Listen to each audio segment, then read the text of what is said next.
السلام علیکم ورحمۃ اللہ وبرکاتہ۔ الحمد للہ رب العالمین والصلاة والسلام علی رسولہ الکریم، اما بعد۔ سأل موسیٰ علیہ السلام ربہ عن 6 خصال۔ ایک مرتبہ حضرت موسیٰ علیہ السلام نے اللہ رب العالمین سے 6 سوالات کیے اور 7واں بھی ایک سوال تھا، لیکن موسیٰ علیہ السلام نے سمجھا کہ وہ ان کے لیے نہیں ہے۔ انہی میں سے موسیٰ علیہ السلام نے ایک سوال اللہ رب العالمین سے یہ بھی کیا تھا، فَأَيُّ عِبَادِكَ أَعْلَمُ، اے اللہ تیرے سارے بندوں میں سب سے زیادہ علم والا کون ہے، سب سے زیادہ جانکار کون ہے، کس کے پاس سب سے زیادہ علم ہے؟ جواب ملا الذی لا یشبع من العلم، جو علم سے کبھی بھی سیراب نہیں ہوتا ہے۔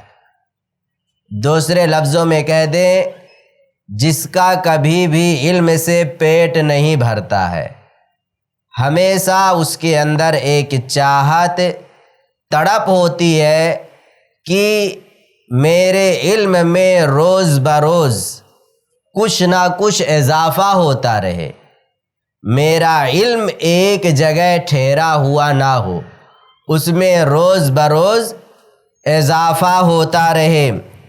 یجمع علم الناس الی علمہ، جو لوگوں کے علم کو اپنے علم کے ساتھ جمع کرتا رہتا ہے، اکٹھا کرتے رہتا ہے۔ راستہ چل رہا ہے، کسی عالم سے ملاقات ہو گئی، کچھ سیکھ لیا۔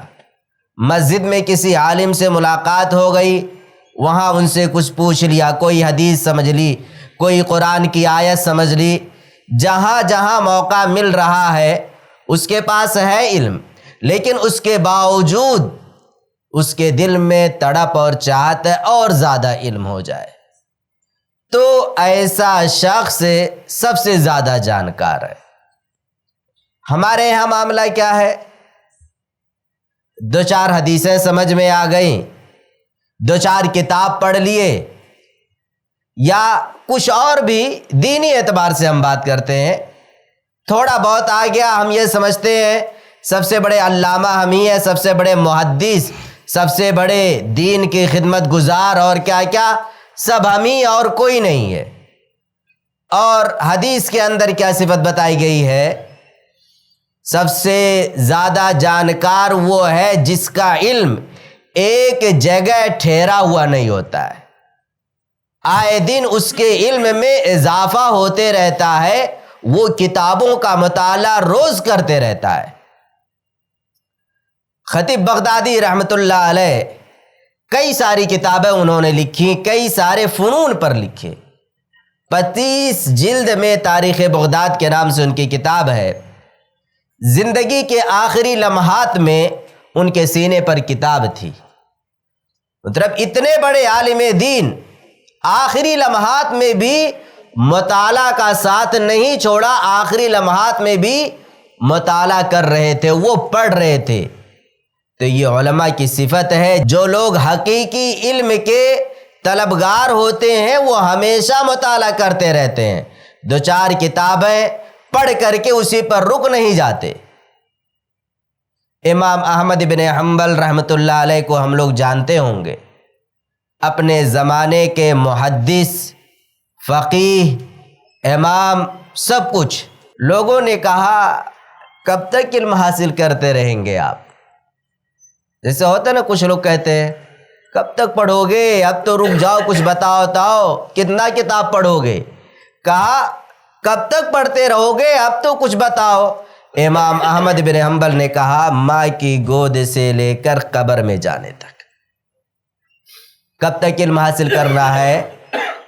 ماں کی گود سے لے کر کے قبر میں جانے تک، من المہد الی اللحد کا لفظ ہے، ماں کی گود سے قبر میں جانے تک روشنائی، قلم، جو بھی چیزیں لکھنے کی ہیں ساری چیزیں ساتھ میں رہیں گی، کبھی بھی علم کے حصول کا دروازہ بند نہیں ہوتا۔ امام بخاری رحمۃ اللہ علیہ نے فرمایا، ہم لوگ سمجھتے ہیں یہ لوگ اتنے بڑے بڑے عالم، محدث اور فقیہ ایسے ہی بن گئے تھے، بڑی محنتیں کیے تھے اور ان کی سوچ بڑی صحیح تھی، ان لوگوں کی سوچ فکر بہت درست تھی۔ امام بخاری رحمۃ اللہ علیہ نے فرمایا، لا یکون الرجل عالما حتی یأخذ عمن هو فوقه وعمن هو دونه وعمن هو سواه۔ کوئی شخص اس وقت تک عالم نہیں ہو سکتا جب تک کہ 3 لوگوں سے علم نہ حاصل کر لے۔ کتنے لوگوں سے؟ 3 طرح کے لوگوں سے۔ نمبر 1، اپنے سے بڑے جو علماء ہیں ان سے علم حاصل کر لے۔ نمبر 2، اپنے ہم عمر کے لوگوں سے علم نہ حاصل کر لے۔ نمبر 3، اپنے سے نیچے والے سے نہ علم حاصل کر لے۔ ہم کہاں پر آ کر کے فیل ہو جاتے ہیں؟ جو ہم سے عمر میں چھوٹا ہے۔ بھائی دین کی فہم سمجھ، عین ممکن ہے کوئی مجھ سے عمر میں چھوٹا ہو لیکن وہ کسی حدیث کو مجھ سے زیادہ بہتر انداز میں سمجھتا ہو، ممکن ہے کہ نہیں ممکن ہے؟ ممکن ہے۔ تو اب کیا ہے؟ ہمیں اس سے جا کر کے علم حاصل کر لینی ہے۔ تو یہ امام بخاری کا کہنا ہے اور ان لوگوں نے عمل کیا ہے، صرف کہا نہیں ہے اپنی زبان سے ایسے کہہ دیا، باقاعدہ علوم الحدیث جب پڑھیں گے، روایت الاصاغر عن الاکابر اور اکابر عن الاصاغر، بڑے بڑے لوگ چھوٹوں سے، چھوٹے لوگ بڑے بڑے لوگوں سے، سب ایک دوسرے سے علم حاصل کر رہے ہیں، حدیثیں روایت کر رہے ہیں، صحابہ میں بھی اور محدثین، تابعین، تبع تابعین، سارے لوگوں میں بھی۔ تو ان 3 طرح کے لوگوں سے جب تک انسان علم نہیں حاصل کر لے گا مکمل عالم نہیں ہو پائے گا۔ ہمارا ماجرا یہ ہے کہ اپنے سے عمر میں جو چھوٹا ہوگا اس سے نہیں علم حاصل کریں گے، جاہل رہ جائے چلے گا لیکن کون جائے گا اس سے سیکھنے؟ اتنا چھوٹا بھی لوگ کیا کہیں گے، دیکھو اس کے پاس گیا علم حاصل کرنے کے لیے اتنا چھوٹا عمر میں۔ یہ طریقہ غلط ہے۔ علم کہیں بھی مل جائے، چھوٹا ہو بڑا ہو ہم عمر ہو، اس سے لے لیجئے۔ کہا جاتا ہے نا، میمان لا یتعلمان، 2 میم والے ایسے ہیں جو کبھی بھی علم نہیں حاصل کر پائیں گے، سمجھ رہے ہیں نا؟ اور یہی لوگ سب سے بڑا اپنے آپ کو جانکار بھی سمجھتے ہیں۔ 2 میم والے ایسے ہیں جو کبھی بھی علم نہیں حاصل کر سکتے، مستحین و متکبر۔ نمبر 1، جس کے یہاں حد سے زیادہ حیا ہو۔ دیکھیں، حیا اچھی صفت ہے، اچھی عادت ہے، ہر انسان کو باحیا ہونا چاہیے۔ حیا سراپا خیر کا نام ہے، لیکن وہ حیا جو آپ کو علم حاصل کرنے سے روک دے، شریعت میں ایسی حیا مطلوب نہیں ہے۔ کلاس میں بیٹھے آپ کے ذہن میں کوئی سوال آیا کسی مسئلے سے متعلق، نکاح سے متعلق، طلاق سے متعلق، یا اور بھی ازدواجی زندگی یا اور بھی مسائل جو ہو سکتے ہیں، شرم کر رہے ہیں، کیسے پوچھیں گے ابھی لوگ کیا کہیں گے؟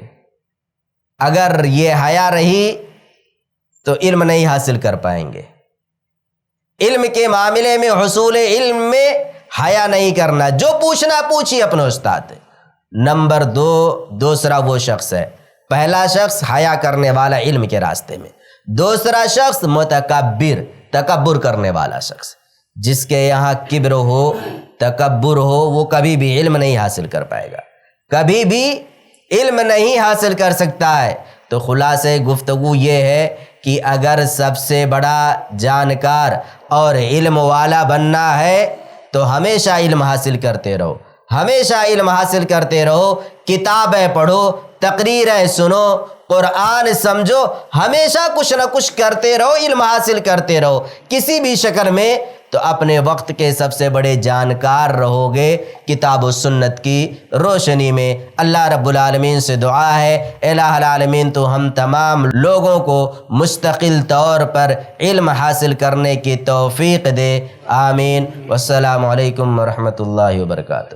ایسے ہی فائدہ مند اسلامک ویڈیوز دیکھنے اور منہج سلف پر کتاب و سنت کی تعلیمات کو عام کرنے میں ہمارا تعاون کریں، تاکہ آپ کے لیے ذریعہ نجات، جنت کے حصول کا سبب، ساتھ ہی مال میں برکت و اضافے کا ذریعہ بھی بنے، آمین۔ جزاک اللہ خیرن۔